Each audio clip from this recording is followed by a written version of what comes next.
Hello, my name is Dr. Tomás Aragón. I'm here today to talk to you about continuous decision improvement, how to make good public health decisions in complex environments. I'm the principal investigator of Prepare. We are a CDC Preparedness and Emergency Response Research Center based at the University of California at Berkeley School of Public Health. I'm also the health officer of the City and County of San Francisco and the director of the Population Health Division. Thank you so much for coming here today. We're going to talk about how to make decisions. I'm going to cover 4 different areas. I'm going to give you an overview in the introduction. Then I'm going to go into the continuous decision improvement model. I'm going to walk us through one example that's going to have some complexity, and then we're going to summarize the points. Now, in continuous decision improvement, we're going to focus on 3 areas. CDI, I will refer to it as CDI, is about curriculum and tools for continuous improvement of public health decision making. We incorporate public health considerations, and an easy way to remember public health considerations is with the word HELP. Health, ethical, logistical, and political. And then we're also going to introduce the dual process model. The dual process model helps us understand how we make decisions and how we can make decisions, everything from an intuitive process to a deliberative process. But first, what we need to talk about is the concept of complexity. We live in a complex world. Things are changing all the time. And we need to be able to understand how do we make decisions when we're in a complex environment. We're going to borrow the definition from Dr. Scott Page from the University of Michigan that defines complex systems with 4 criteria. The first criteria is, number 1, a population of diverse agents. Number 2, that are connected with behaviors and interactions that are interdependent. And number 4, that are adapting and learning. So those are 4 criteria that define a complex system: diverse agents, connected, interdependent, and adapting. So our environment is a complex social system, but our organizations are also complex systems. So why do we care about that? Well, it's because complex systems can be ambiguous, deceptive, and unpredictable. They can be very difficult to direct and control. And complex systems can evolve along divergent pathways. For example, the creation of silos in organizations. And then the last one is that it can produce what are called tipping points. Epidemics are examples of tipping points. There are things that are unexpected that can occur and spread. So how are we going to mitigate complexity? The first one is to expect the unexpected and unintended consequences. The second one is to expect and prepare to fail, okay? And to avoid overconfidence. The third one is to be humble and to practice humble inquiry, and we'll talk about that a little bit later. How about harnessing complexity? We want to strengthen cooperation by building trust and practicing humility, and we want to strengthen decision-making processes. These first 2 points are very, very critical. We're going to be focusing on how to improve our decision-making in teams, but that requires that the teams cooperate, and cooperation requires trust and humility. So these are really two critical aspects. See every failure as a learning opportunity, which requires humility, to balance exploration and exploitation, to design for agility, adaptability, and responsiveness, and to use simple rules that can spread. We're going to be sharing with you what we consider a core simple framework that's going to help you with decision making. How do we define decisions? Decisions are an irrevocable allocation of resources. That's the definition that we're working with. The first thing to think about is, how do we make decisions? We're making decisions every single day. Every morning when we wake up, we're making a series of decisions. We don't even think about them. We're using an intuitive process to make decisions. What we want you to appreciate is that that's where we live. We live down there. But where we want to go with our teams is we want to learn how to deliberate for more complex decisions. This diagram here depicts the concept of the continuum from intuition all the way to deliberation. What you'll notice is that even when you're deliberating with a team, our intuitive processes never end. So we always have to pay attention to those intuitive processes, because sometimes they can come back and actually inhibit good decision making. So we're going to talk a little bit about what does it mean to be doing intuition. Intuition happens naturally, it happens very fast. Some investigators will call this naturalistic decision making, and it can be summed up in 4 simple points. Size up, imagine, do, and then size up again. All of this happens very rapidly. So imagine you're walking on the streets of San Francisco and a panhandler approaches you asking for money. In literally fractions of a second, you decide whether you're going to give this person money or not. That's an example of an intuitive decision. It happens that fast. We're going to break down that example to really understand where the components that go into that decision and how we can improve. Imagine now you're driving in San Francisco and you hear a siren. The first thing you do is you usually look for where the siren is, and then you look for a safe location to move over so that the ambulance or the fire truck can pass by. That's another example of an intuitive decision. It happens very, very quickly. We didn't have to think about it.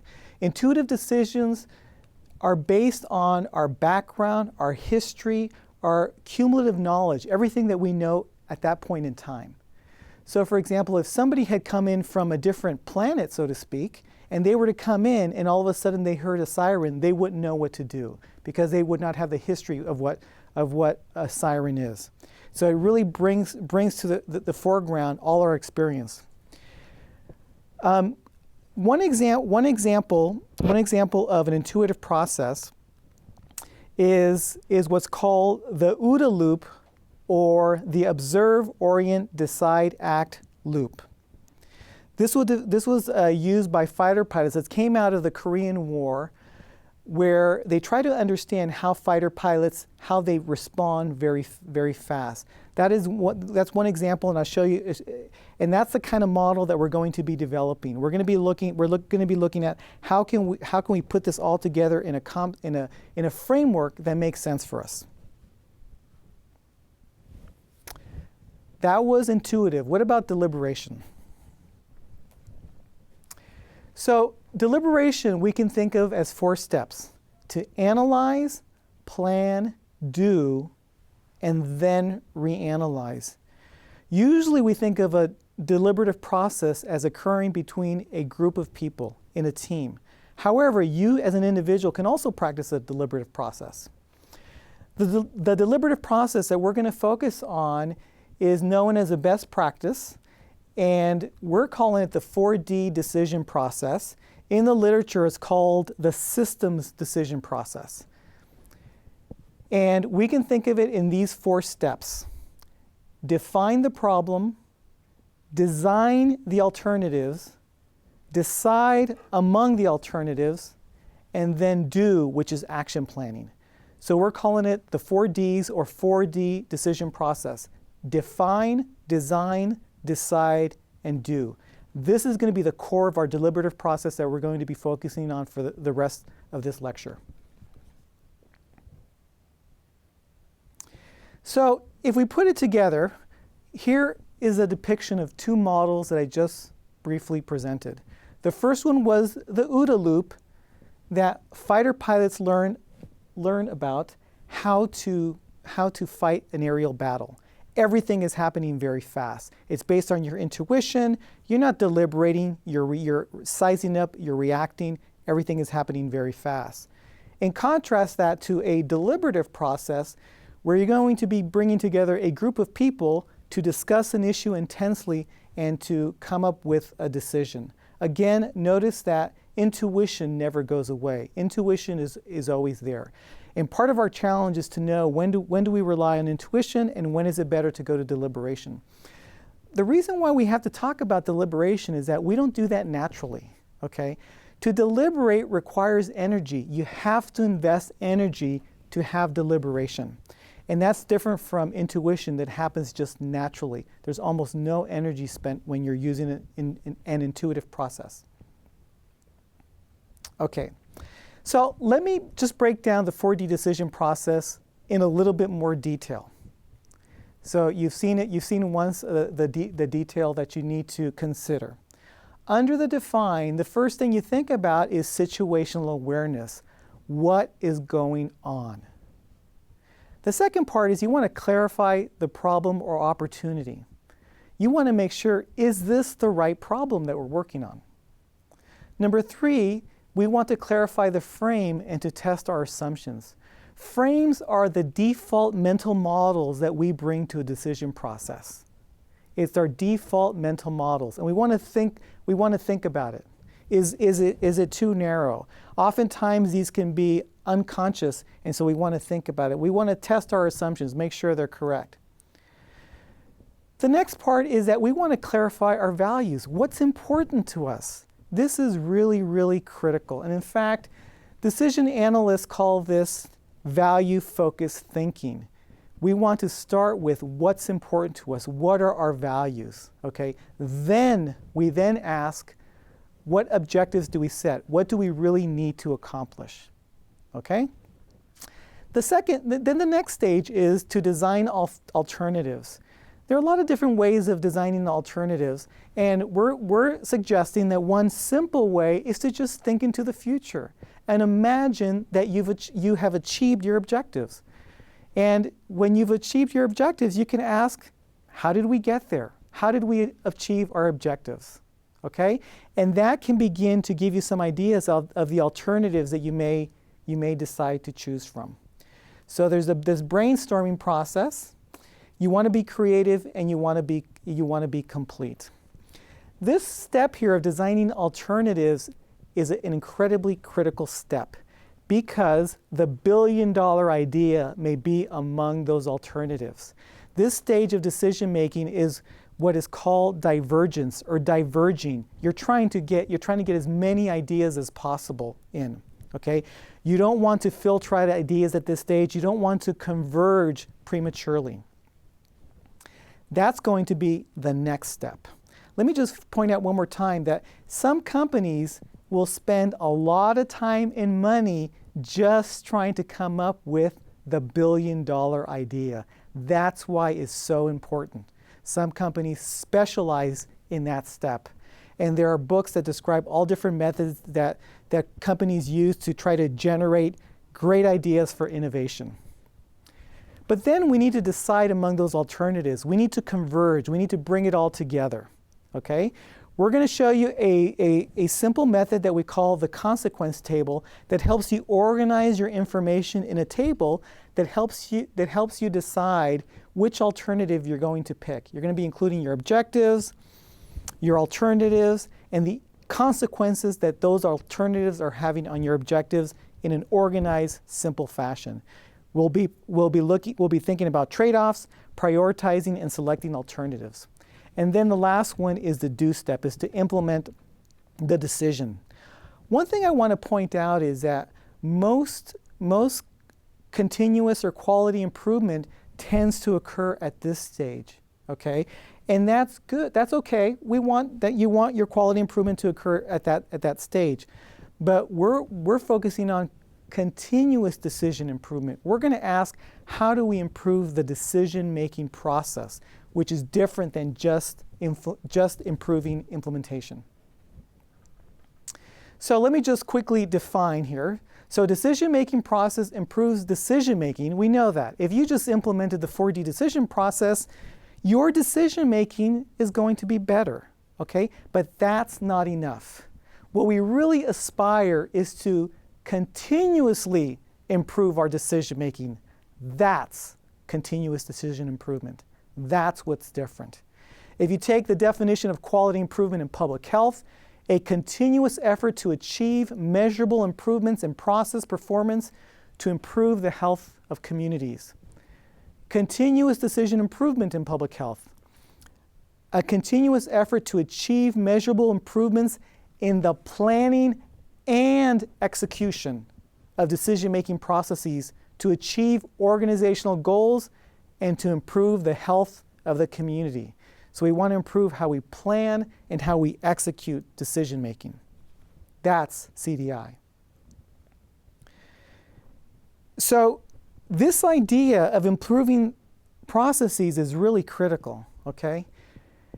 All of us are leaders, but we have to decide what type of leader we're going to be, okay? What type of leader are you? There is a solution-oriented leader, which the person asks, what should we do? Most people, that's their image of a leader who rolls up their sleeves, comes in and says, we should do X, Y, and Z. That's a solution-oriented leader. Many people see that as the type of leader that they want. But what happens when that leader goes away? Okay? Then the team doesn't know how to make decisions. We're suggesting that the type of decisive leader you should want to become is to be process-oriented. You should be asking, how should we be making these decisions? And then training your teams on how to make good decisions. Okay? So if the leader steps out of the room, the team is going to be able to make good decisions. If your whole organization, if every team in your organization knows how to make good decisions, then you're going to be much better off. So we're suggesting that the better leadership model is to be process-oriented instead of solution-oriented. This is a very important point, and that's what we're focusing on. How do we improve the decision-making process? Okay. So we're going to put together, this is going to be our go-to model that we're going to be referring to.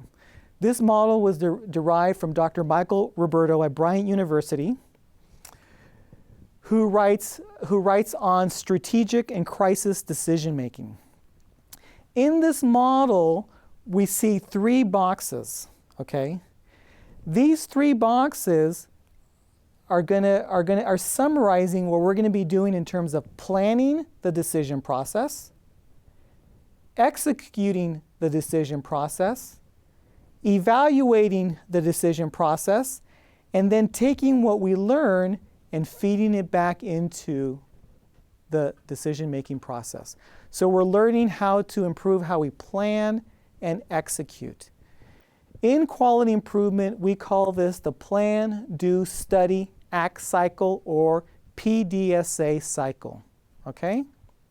Remember before I pointed out that the PDSA quality improvement is often done at the very end when they're implementing a decision. We're using PDSA with the decision-making process. So this is fundamentally different. So when you're deciding your planning, the leader is going to be thinking about the composition, who should be in the room, what is going to be the context of the decision-making, where are we going to hold it. For example, you may decide to go off-site to have a retreat if it's a very intensive decision-making process. How are you going to be communicating, and how are you going to design and control the meeting so you get the type of decision-making that you need? Now, when we have a decision-making process, one thing that we've learned for decisions in complex environments, in general, nobody knows the right answer, okay? You don't know the right answer because you're dealing with a problem that's usually very complex. So you want to get the best decision, make the best decision you can make, try it and see how it goes. In order to get the best decision, you want to have a diverse group of people around the table, and you want to have what is called cognitive conflict.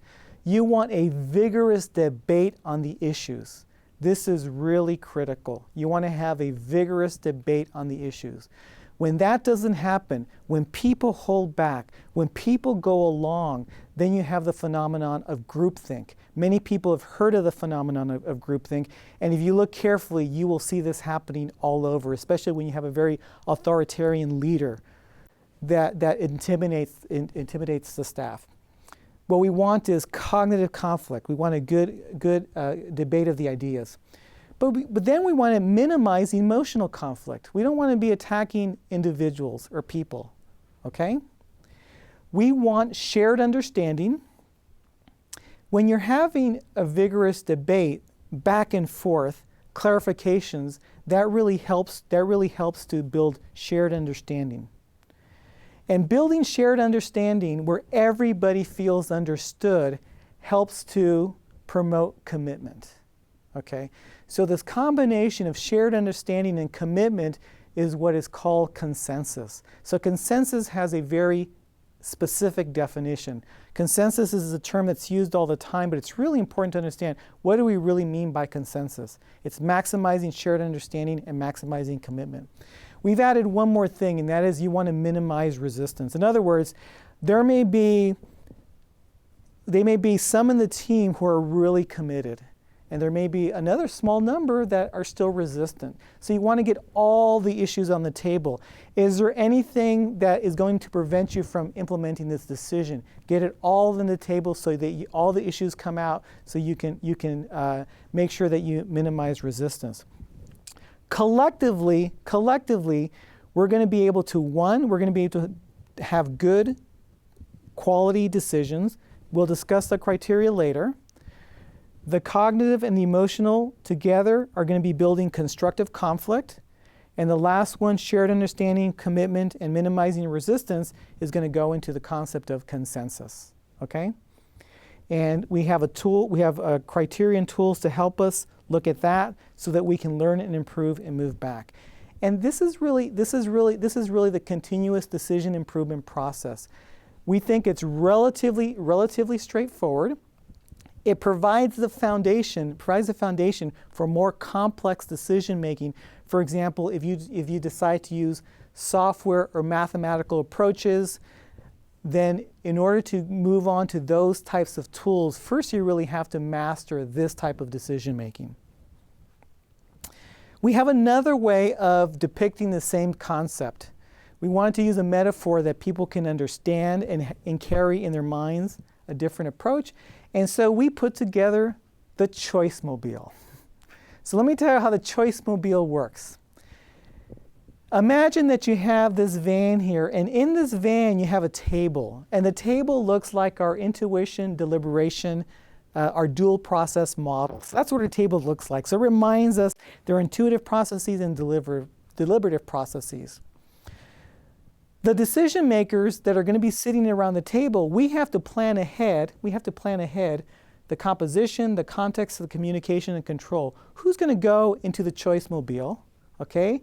And right now depicted here is that we have 4 members, okay? We have one that's called emotional conflict, cognitive conflict, commitment, and shared understanding. So right now those are the decision makers. And what do we need to do? We need to maximize cognitive conflict, minimize emotional conflict, maximize shared understanding, and maximize commitment. When we do that, we're going to be building this road here that's going to take us to our destination. The road that we're building is constructive conflict and comprehensive consensus. It's a road that has to be constructed as the meeting is going. And it's going to be taking us to decision quality, implementation effectiveness, and timeliness. The other thing, just to remind us, is that because this is a continuous decision improvement process, we have our PDSA cycles here to remind us that. There's 2 more important things I want to point out about our Choice-Mobile depiction here. We have a cloud up here, okay? And this cloud can rain on our decision-making process, okay? This cloud up here is called behavioral, cognitive, and emotional, okay? We always got to keep track of the fact that there's always these issues that can sidetracked a meeting or sabotage a meeting. So for example, if there's a lot of emotional conflict, we need to stay on track. We need to stay results focused, okay? We want to be maximizing cognitive, and we want to be aware of people's behaviors. So this is a reminder that that's always there. Cognitive, emotional, and behavioral. That's always there. We have to keep an eye on it. The other important thing is that even though we're focusing on this, in order for this to really work, remember early on in the earlier slide, we talked about that you need to have trust and humility for this to work. This is a really fundamental concept. You have to have trust and humility. And what we're going to do, even though this is the focus here is not, this is not a training on building trust. But what we're going to do is we're going to understand trust as a decision-making process, because it helps us simultaneously understand decision-making, trust, humility, and decision-making all at the same time. So this is important, that the way that we're going to cover this. My colleague Cindy Lambden, in a follow-up taping, will be going through a more specific public health example. But what I want to do is I want us to think a little bit about trust for a moment. Dr. John Hurley had written this book called Decision to Trust. One of the important contributions of this textbook is that he reminds us that trust is a decision. Trust is a decision.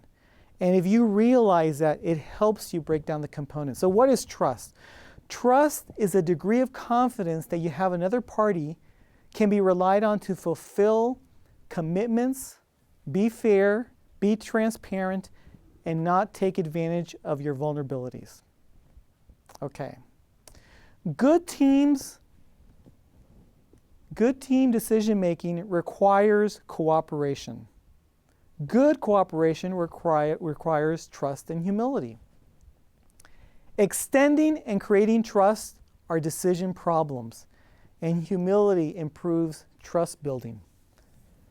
So we're going to show you how to do this. We're going to show you trust as a decision problem, and we're making the strong recommendation that you learn individual trust building CDI. Individual trust building CDI. How do I, as an individual, use continuous decision improvement to build trust? Why is that important? Because as you build trust, it's going to help you develop those relationships that you need to really have vigorous, strong, good decision making. And then to train your team members on how to do trust building CDI. So, let me tell you how this works. If I'm going to decide to trust someone, I am the trustor, and the person who I'm going to decide to trust is a trustee. So the trustor, that could be me, and the person that I'm going to trust is a trustee. I have to decide to trust that person. Imagine the panhandler example that I brought earlier. The panhandler approaches me, and I have to decide, do I give this person money, and do I trust this person? Okay. I may be giving this person money because I trust them and I want to help them. Or I may decide to give them money because I do not trust them and I feel threatened and I want them to go away. Okay. So it is a decision. To trust, to choose trust, or to even choose mistrust is a decision. When we look at the components that goes into this, it helps us understand all the components that goes into decision making, all the components. And we have to really understand this, because when we're getting together as teams, everyone, all those components are there. Usually we don't think about them. Usually we're going with our gut. We want you to think about them, so your default is not to go with your gut. So let's think about this. What else do I need? If I'm thinking about trusting this person, what am I looking at? I'm thinking about, Does that person care about me? Does that person care about me? The second one, are they competent? Are they going to be able to deliver on their commitments? The third one, are they consistent? Can I rely on them? Are they predictable? Okay? And the last one is character. Do they have good integrity? Okay? And they go in this order. Does a person care about me? Are they competent? Are they consistent? And do they have character? The 4 C's. I'm looking at these 4 to decide whether I'm going to trust this person. But there's more going on here. There's more that goes on in a decision. There's also the relational context. Okay? Personal security. Do I feel unsafe with this person? Is there a power imbalance? Okay? Is there a power imbalance? It turns out that if you're the one in power, you're more likely to trust somebody because you have the power. If you're not in power, you're less likely to trust somebody. Are our interests aligned? Do we have the same interest? And what is our prior history? So there's the relational context. Then there's the external context. What is happening? Here we have situational security. Is it safe outside? We just had an earthquake, okay? Or maybe there was a bioterrorism release, and you're asking, maybe I'm not going to trust that person now because it's too dangerous to go outside, okay? And then there's uncertainty, okay? And so then the next thing that goes into making a decision is, what about me, the trustor? What is my expectation of what's going to happen? Okay? There's usually a consequence that I'm thinking about. It could be good, it could be bad. There's a consequence I'm thinking about. I'm also thinking about how likely is that consequence or the probability. And then is, what is my vulnerability? What is my vulnerability as a person? So these are the components that go into my expectation. I'm looking at the 4 C's, our relational context, and what's going on in the external context. All of these are happening at the same time. Normally we wing it with our gut. We're breaking them down so that you understand what goes into a decision. Because as a team, all these components are still there. We're usually not aware of them, but they're still there. What's next? The next thing is cognitive biases and then our predispositions. Cognitive biases, we all have cognitive biases when we make decisions. One of the important cognitive biases is called confirmation bias. We will tend to decide affirmatively in those things that reinforce our prior beliefs. Okay, very common. This is one of the reasons why conservative people will tend to listen to conservative radio. That's a decision. They will tend to select those things that confirm their belief. Confirmation bias. Another kind of bias is called the sunk cost bias. When you've invested a lot of time into something, you're more likely to decide to do it because you've invested a lot, even though it may be a bad decision. We see this happening all the time. The sunk cost bias we saw, for example, in the Vietnam War, okay, where the country had invested so much into keeping upholding the South Vietnam government that they decided to continue the war and to escalate it. It's an example of the sunk cost bias. I want to mention one more, and that's the overconfidence bias. As human beings, we tend to be overconfident. We tend to have an optimistic outlook.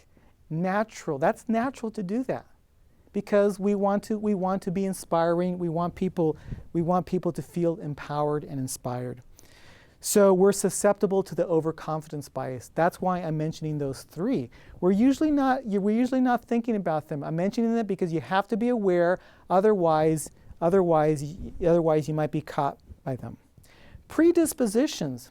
All of us are wired differently. We have our cognitive and our behavioral preferences, okay? Those are our predispositions. Oftentimes people would describe these as personality differences. So for example, I may have a predisposition to be risk averse, okay? And that may influence my decision. All these are important concepts that go into decision making, okay?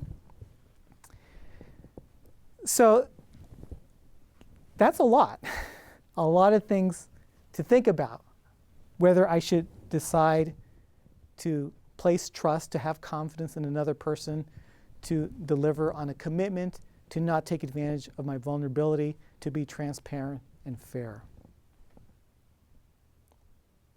Now, let's reverse this. If trust is a decision, I may be a trustee and I want to influence somebody to trust me. I may want to influence somebody to trust me. That is a decision problem. That is a decision problem. One definition of good decision making is having a reliable process to select the best combination of causes to influence or cause a desired effect. Okay? So I'm saying here, if I'm the trustee, I want to cause or influence the truster to trust me. So I need to ask, what combination of causes or alternatives do I select to cause that person to trust me? This is very, very critical. We do this all the time, or we don't do this all the time, and then we wonder why people don't trust us. The quickest way for the trustee to learn from the truster what alternatives to look at is to just ask them directly. Is just to say, it's important to me that I earn your trust and confidence. Just tell me what I need to do to get your trust. They're influencing that person to trust them. So when I ask that question, all these things now come into play, but now I'm looking at the perspective of the trustee. The trustee is asking, what of these do I need to do in order to get you to trust me? And the trustee has to be thinking about what is the relational context, what is the external context, and I have to be thinking of cognitive biases, the predispositions of the other person, the trustor. What are their expectations? How do they handle risk? What are their vulnerabilities, etc. So causing somebody to trust you is also a decision problem. In order to get this feedback in a very constructive way requires humility. It requires humility so that you can come up with the best alternatives that you can deploy to get somebody to trust you. This is one of the reasons why humility is very important. In humility, when you're practicing humility, that means that you're setting aside your biases and you're leaving yourself open to new ideas, okay? And it's these new ideas that is where the innovation is, where that billion-dollar alternative, that billion-dollar idea is there. You have to have the humility to let that in. That's what's helping you get good alternatives to entertain. I'm taking you through the decision-making process, but I'm taking you through the lens of extending trust and creating trust, the reversed. It forces us to see in one issue, the complexity of decision-making. It helps us to appreciate the complexity of decision-making. And we realize that some people may be a little intimidated because it's really a lot. It's really a lot.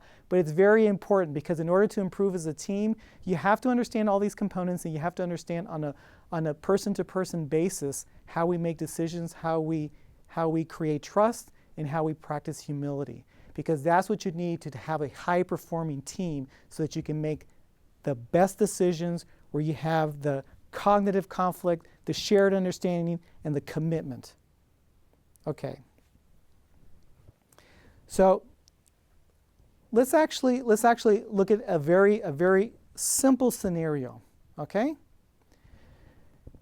So trust is an issue when we expose our vulnerabilities. We need someone to fulfill a commitment, or we expect a fair and transparent process. So here's a very simple scenario. For my job, I need to improve in task A.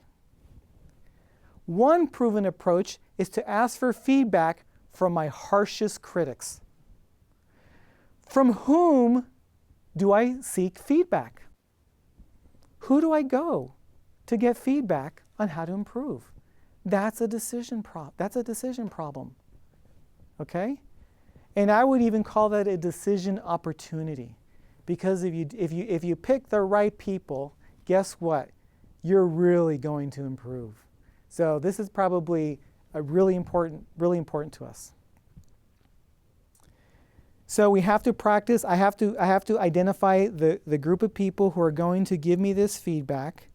And when I get this feedback, I have to practice humility. Okay? Edgar Schein calls this process of asking for feedback, he calls this humble inquiry, is to be asking with genuine curiosity so that you can be open to learning from every human interaction. Humble inquiry. So let's actually break this out. What we're going to do is, let's use our 4 Ds to think about this. Okay, let's run this very simple scenario through our 4 Ds. Define the problem or opportunity. Situational awareness. It's a work environment. Clarify problem or opportunity. Self-improvement through seeking feedback. Clarify, frame, and test assumptions. My assumption is that improving in task A will contribute to our organizational mission. That's my assumption. Clarify values. I'm mission-driven and I'm interested in self-improvement. Those are my values. What are my objectives? I want to maximize technical learning on how to improve in task A. I want to maximize receiving honest, reliable feedback.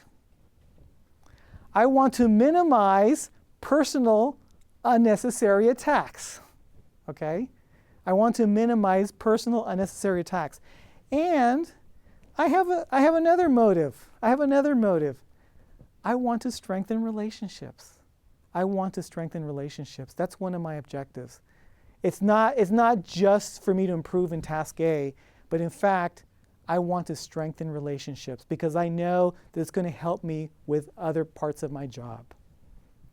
So I want to elicit trust and confidence in me. Okay? So the design is, I'm going to generate a list of names. I'm going to use the consequence table to help me select who should I ask feedback from so that I achieve my objectives. Take into account everything that I now know about trust. Okay?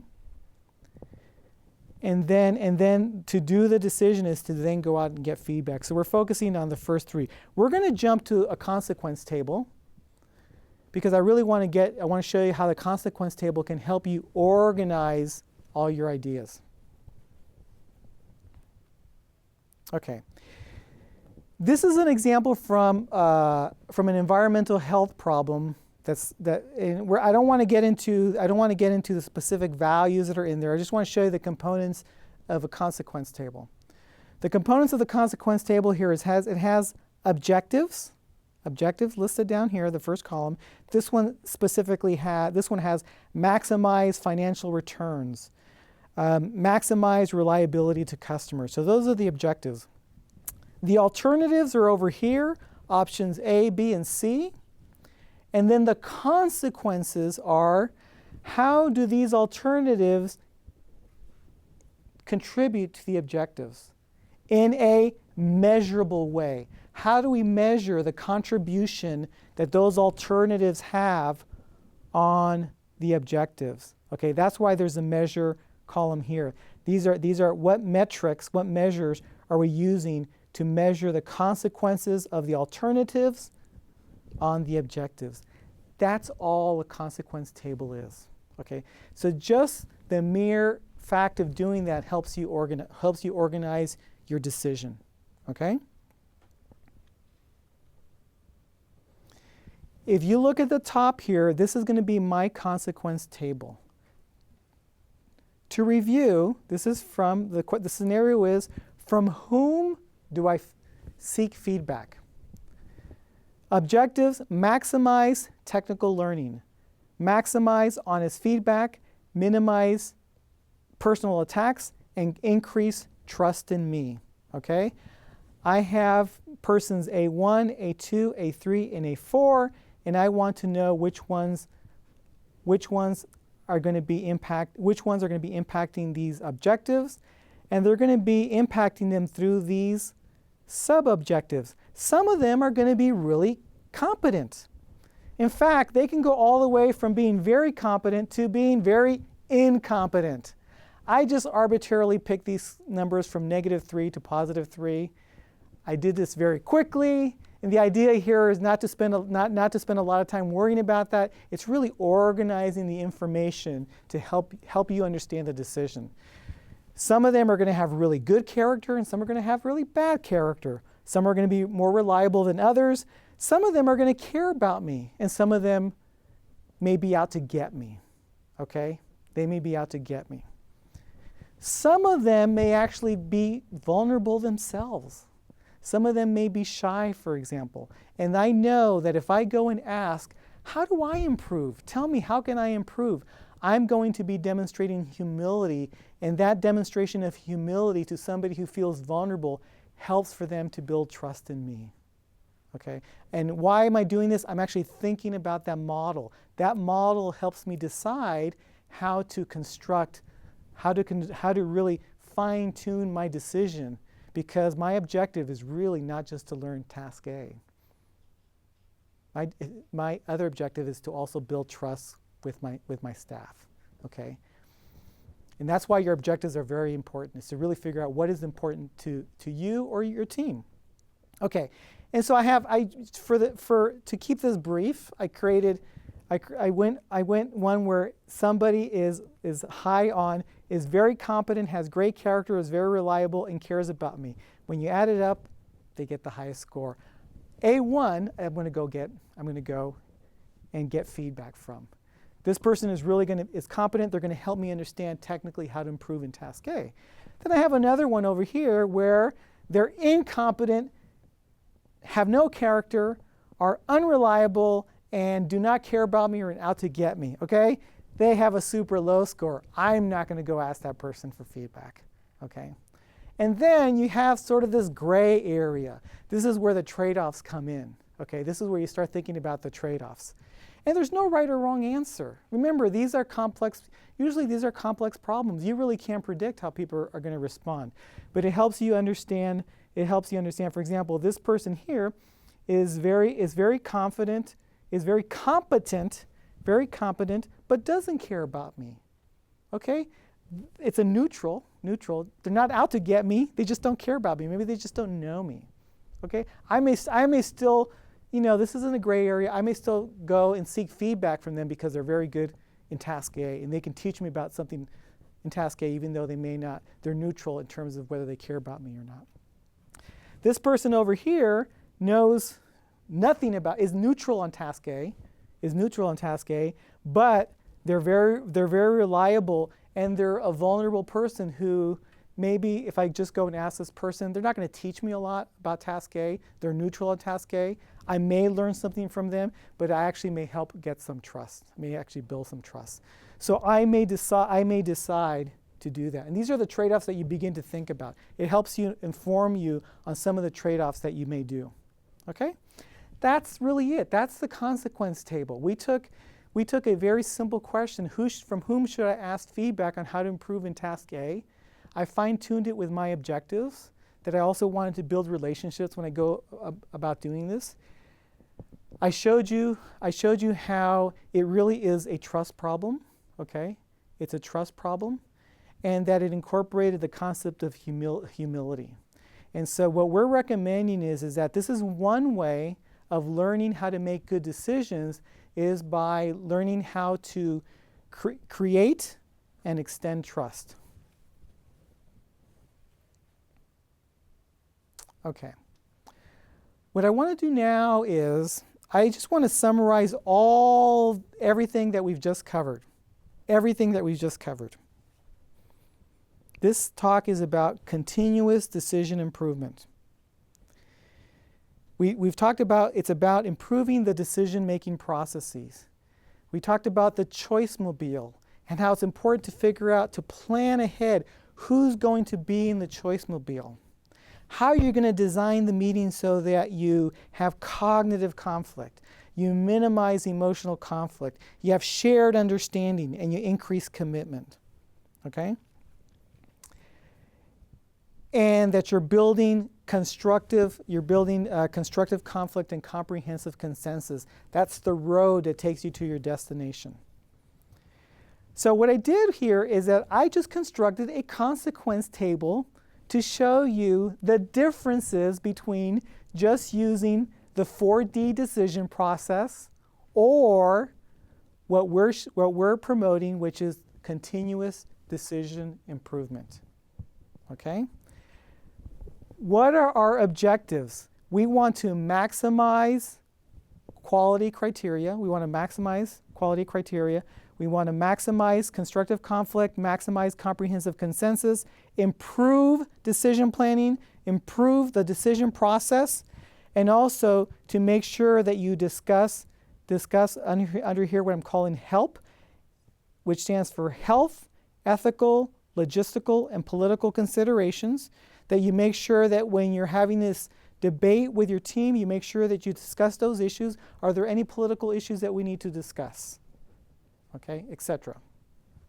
We don't have time to go into an example, but it's to remember to think about those. I mentioned to you from the very beginning that we're building off what is already an accepted best practice for decision making. This is based on an accepted best practice for decision making.